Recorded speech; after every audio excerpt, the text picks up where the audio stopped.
नमस्कार। आप देख रहे हैं आज की समाचार सिर्फ और सिर्फ के टीवी भारत में। मैं वर्षा वेणुगोपाल लेकर आई हूं देश और दुनिया की बड़ी खबरें। अमेरिका में US customs and border protection ने 24 फरवरी से उन टैरिफ्स की वसूली रोकने का ऐलान किया है जिन्हें सुप्रीम कोर्ट ने अवैध ठहराया था। हालांकि सेक्शन 232 और 301 के शुल्क जारी रहेंगे। इस बीच डोनाल्ड ट्रंप ने नए 15% ग्लोबल टैरिफ लागू किया है। प्रधानमंत्री नरेंद्र मोदी ने इजरायल के साथ मजबूत रिश्तों को दोहराया। वहीं बेंजामिन नेतन्याहू ने इसे स्ट्रैटेजिक पार्टनरशिप बताया। गृह मंत्री अमित शाह ने भारत टैक्सी कोऑपरेटिव लॉन्च की जिसमें ड्राइवर्स को 80% मुनाफा मिलेगा। कर्नाटका में सिद्धरमैया और डीके शिवकुमार के बीच सियासी हलचल तेज है। वहीं तमिलनाडु में एमके स्टालिन और कांग्रेस की बैठकों ने गठबंधन आतंकालों को बढ़ा दिया है। समाचार और गहराई से जानने से पहले आज की सुर्खियां जान लेते हैं। बांग्लादेश में नई कूटनीतिक हलचल। भारत चाइना ने तारिक रहमान सरकार से बढ़ाया संपर्क। ढाका सेक्रेटरिएट में चीनी राजदूत की आगे बढ़ा। कांग्रेस को क्यों बचा रही है मीडिया? पीएम नरेंद्र मोदी का तीखा सवाल। कहा गलती कांग्रेस की पर नाम सिर्फ विपक्ष। ईरान में भारतीयों के लिए अलर्ट। दूतावास की एडवाइजरी। उपलब्ध साधनों से तुरंत निकले। पासपोर्ट आईडी साथ रखे। संवादित अमेरिकन हमलों के बीच सतर्कता बढ़ी। कर्नाटका में नया सियासी वार। सांसद यदुवीर वाडेयार बोले राज्य सरकार की दोहरी नीति। केएसआईसी जमीन पर स्टेडियम प्रस्ताव को बढ़ाया। केंद्र पर दोष मधे की आदत। अब समाचार विस्तार से। सबसे पहले देश और दुनिया की खबरें। यूएस कस्टम्स और बॉर्डर प्रोटेक्शन यानी सीबीपी ने घोषणा की है कि वो 24 फरवरी 2026 से उन टैरिफ्स की वसूली बंद कर देंगे जिन्हें सुप्रीम कोर्ट ने अवैध करार दिया है। ये tariffs international emergency economic powers act यानी आईईईपीए के तहत लगाए गए थे। सीपीपी के अनुसार 24 फरवरी की रात 12:01 से इन टैरिफ कोड्स को सिस्टम से हटा दिया जाएगा। हालांकि एजेंसीज ने यह भी साफ किया है कि ये फैसला बाकी टैरिफ्स पर लागू नहीं होगा। जैसे सेक्शन 232 और सेक्शन 301 के तहत लगाए गए शुल्क। गौरतलब है कि डोनाल्ड ट्रंप ने सुप्रीम कोर्ट के फैसले के बाद एक नया 15% ग्लोबल टैरिफ भी लागू कर दिया है जो एक अलग कानूनी प्रावधान के तहत है। रिपोर्ट्स के मुताबिक आईईईपीए टैरिफ से अमेरिकन खजाने को अब तक $175 बिलियन से ज्यादा की आय हुई थी और रोजाना लगभग $500 बिलियन की कमाई हो रही थी।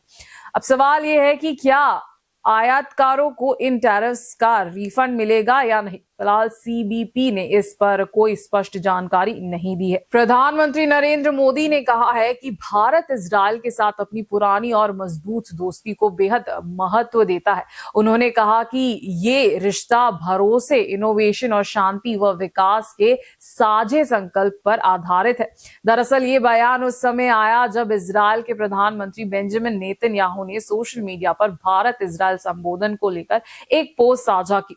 इसके जवाब में प्रधानमंत्री मोदी ने कहा कि वो दोनों देशों के मजबूत संबंधों और द्विपक्षीय रिश्ते की विविधता को लेकर पूरी तरह सहमत है। प्रधानमंत्री मोदी ने यह भी कहा कि वो अपने आगामी इजरायल दौरे के दौरान दोनों देशों के बीच होने वाली अहम बैठकों और चर्चाओं का इंतजार कर रहे हैं।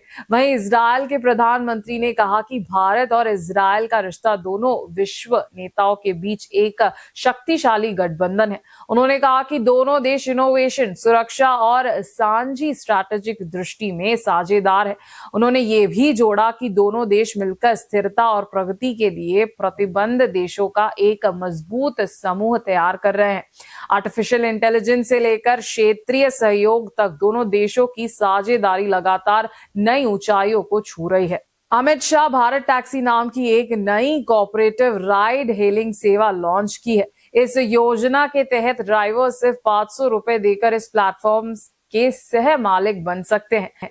अमित शाह ने बताया कि इस मॉडल में 80% मुनाफा सीधा ड्राइवर्स को उनके तय किए गए किलोमीटर के आधार पर दिए जाएंगे, जबकि 20% राशि कोऑपरेटिव फंड में जमा की जाएगी ताकि संस्था मजबूत बन सके। उन्होंने कहा कि मौजूदा प्राइवेट कंपनीज में ड्राइवर्स के लिए कोई मिनिमम बेस रेट तय नहीं है, लेकिन भारत टैक्सी में ड्राइवर्स की मिनिमम कमाई सुरक्षित की जाएगी।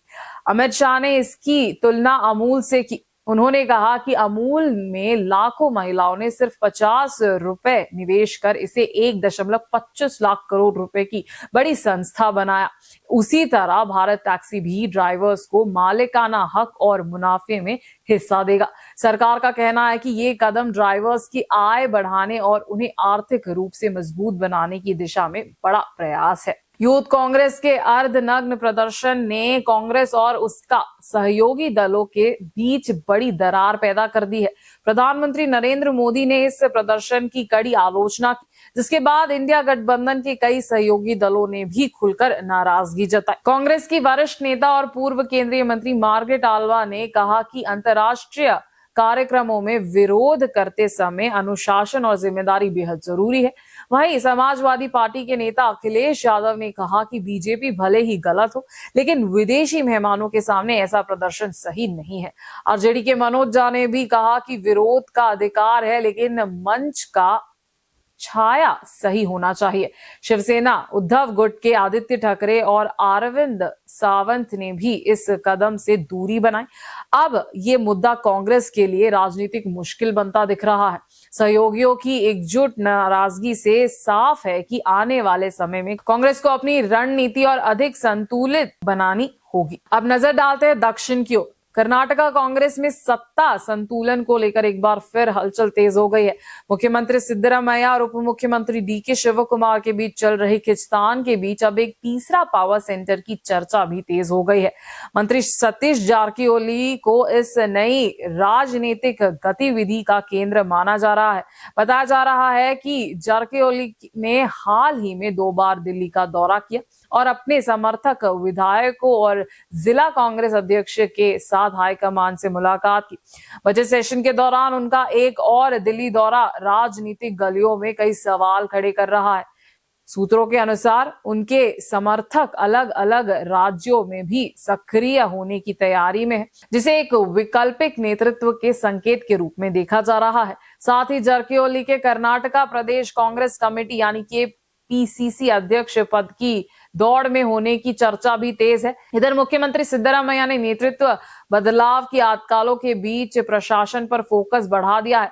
वे प्री बजट बैठकों और विभिन्न सामाजिक सामूहिक और के नेताओं से लगातार बैठक कर रहे हैं। अब सवाल यही है, क्या ये सिर्फ आंतरिक समन्वय है या कांग्रेस में सचमुच तीसरी पावर सेंटर उभर रहा है? आने वाले हफ्तों में तस्वीर साफ हो सकती है। कर्नाटका बीजेपी अध्यक्ष बीवाई विजेंद्रा ने कांग्रेस पर बंजारा समुदाय के खिलाफ नफरत की राजनीति करने का आरोप लगाया है।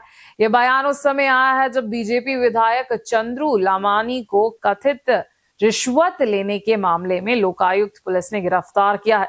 विजेंद्रा ने साफ कहा कि बीजेपी इस मामले में किसी भी तरह का राजनीतिक हस्तक्षेप नहीं करेगी और कानूनी प्रक्रिया का सम्मान करेगी। उन्होंने ये भी कहा कि लमानी का मामला अब कोर्ट और लोकायुक्त के अधीन है, इसीलिए इसे जाति से जोड़ना सही नहीं है। हालांकि विजेंद्रा ने आरोप लगाया कि मुख्यमंत्री सिद्धरामैया के कार्यकाल में बंजारा समुदाय को निशाना बनाया जा रहा है।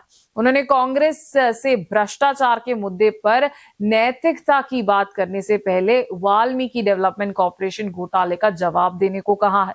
साथ ही उन्होंने राज्य बजट में पिछड़े वर्ग, अनुसूचित जाति और जनजाति के लिए अधिक धन आवंटित करने और चरवाहा परिवारों को लंबित मुआवजा देने की मांग की है। मुख्यमंत्री एमके स्टालिन और कांग्रेस नेताओं के बीच देर रात हुई बैठकों ने सियासी आतकालों को और बढ़ा दिया है। कांग्रेस के महासचिव केसी वेणुगोपाल ने औपचारिक सीट बंटवारे की बातचीत शुरू होने से पहले ही स्टालिन से मुलाकात की। इस दौरान उन्होंने एक सील्ड लिफाफा भी सौंपा, जिससे चर्चाएं और तेज हो गई है। बैठक में डीएमके सांसद कनिमोझी करुणानिधि भी मौजूद थी। सूत्रों के मुताबिक कांग्रेस इस बार गठबंधन में ज्यादा सीटों की मांग कर सकती है। हालांकि सत्ता में भागीदारी की पुरानी मांग को पहले ही खारिज किया जा चुका है। वहीं दूसरी ओर अभिनेता विजय की पार्टी तमिळग वेट्री कड़गम ने विजय से नॉर्थ चेन्नई सीट से चुनाव लड़ने की अपील की है, जो फिलहाल डीएमके के पास है। कुल मिलाकर तमिलनाडु में गठबंधन राजनीति अब नए मोड़ पर पहुंच गई है और आने वाले दिनों में सीट बंटवारे की बातचीत काफी अहम रहने वाली है। तो ये थी आज की ताजा खबरें। देश और दुनिया में हर पल बदलती स्थिति पर नजर रखना बेहद जरूरी है। हम आप तक लाते रहेंगे सटीक और भरोसेमंद अपडेट्स। मैं वर्षा वेणुगोपाल आपसे विदा लेती हूँ। देखते रहिए केटीवी भारत। धन्यवाद।